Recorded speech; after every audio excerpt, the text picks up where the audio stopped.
नमस्कार। Electric potential and charges का fourth question लेते हैं सॉल्यूशन में। तो फोर्थ क्वेश्चन है हमारा, क्वेश्चन कह रहा है ए spherical conductor of A radius of 12 centimetre has a charges of distributed uniformly on its surface. What is the electric field inside the sphere, just outside the sphere, at a point 18 centimeter from the center of the sphere? हमें हमारे पास एक sphere है और sphere ले लेते हैं। Solution हमको लेना है। तो देखिए, inside the conductor the electric field is zero because the charge reside on the surface of a conductor. तो ये होता है हमारा, देखिए ये स्फीयर है और यहाँ पे हमने सेंटर सपोज कर लिया कि ये सेंटर है, और जब हम इसको क्यू चार्ज दे रहे हैं तो ये चार्ज इस पर स्फीयर के सरफेस पर यूनिफॉर्मली डिस्ट्रीब्यूट हो जाता है। तो प्रॉपर्टीज ऑफ कंडक्टर में हम लोगों ने देखा कि जो प्रॉपर्टीज ऑफ कंडक्टर है उसमें electric field inside the conductor is zero, क्योंकि इस कंडक्टर के इनसाइड में कोई चार्ज नहीं रहता है। जितने भी चार्ज होते हैं वो कहाँ चले जाते हैं? On the surface of conductor. तो कंडक्टर के सरफेस पर रिसाइड करता है चार्ज। तो इनसाइड पे अकॉर्डिंग टू गास थ्योरम आप लगाएंगे तो गास थ्योरम क्या होता था आपका? इलेक्ट्रिक फ्लक्स ई और D, E dot D equal to Q inside, Q inside upon epsilon zero. अब इसके अंदर चार्ज ही नहीं है तो हमारा कितना हो, इलेक्ट्रिक फील्ड क्या हो जाएगी? जीरो हो जाएगी। यानी inside the conductor electric field is zero. ये तो पहले का जवाब हो गया। इनसाइड द स्फीयर हमारा इलेक्ट्रिक फील्ड, क्योंकि यहाँ पे स्फेरिकल कंडक्टर कंडक्टर की बात कर रहा है तो inside the conductor electric field is zero. अब जस्ट आउटसाइड द स्फीयर, तो आउटसाइड द स्फीयर के लिए फाइंड कर लेते हैं हम लोग। तो यहाँ पे आ जाइए और ये हमारा कंडक्टर है और हमको जस्ट आउटसाइड का मतलब कि इस स्फीयर से हम थोड़ा सा बाहर निकल कर आए।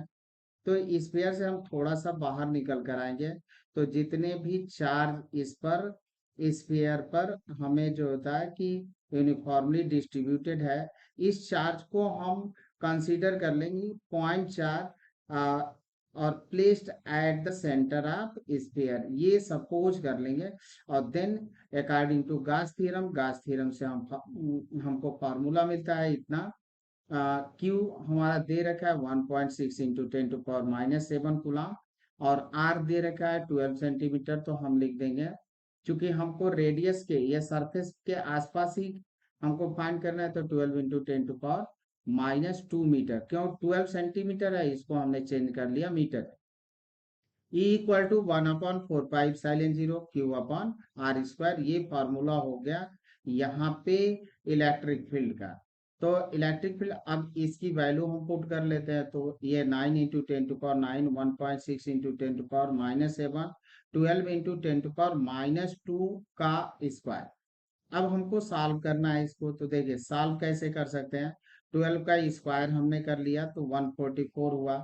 अब पहले पावर को सॉल्व करते हैं। ये 9 है, यहाँ से -4 होगा तो ऊपर आया तो 13, और 13 में से 7 आपको माइनस करना है तो ये मिल जाएगा हमको 7 - 6, तो 10 का पावर 6 हो गया। ये हम इसको काट सकते हैं, 9 बार में होता है। अब चूंकि पॉइंट हटाएंगे तो ये 90 होगा। अब इससे भी हम इसको काट सकते हैं तो ये आपका 10 हो गया और ये 9 हो गया। यानी 1/10 इंटू 10⁻6, 10 से आप काट लेंगे तो 10⁵। तो हमको मिल जाएगा रिजल्ट फाइनली 10⁵। अब इसको चाहे जैसे आप सॉल्व करें, सॉल्व आपको करना है।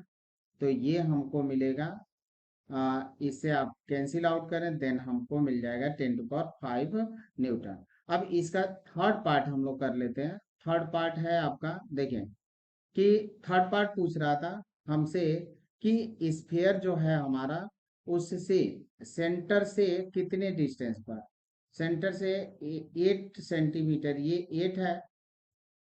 तो सेंटर से हमको 18 सेंटीमीटर के डिस्टेंस पर, ये सेंटर है और सेंटर से 18 सेंटीमीटर के डिस्टेंस पर इस पॉइंट पर इलेक्ट्रिक फील्ड हमको फाइंड करनी है।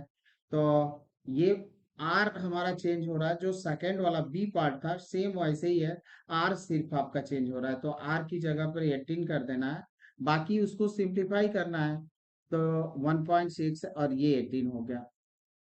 अब देखिए कि इसको हम 9 × 10⁻, अब यहाँ पे 9 है और 7 को माइनस कर दिया, ये 4 हुआ। अब इस 4 को हम ऊपर ले जाएंगे तो 10⁻6 हो जाएगा, और इससे हम काट दें 2, इसको काट देंगे तो 0.8 ये मिल गया।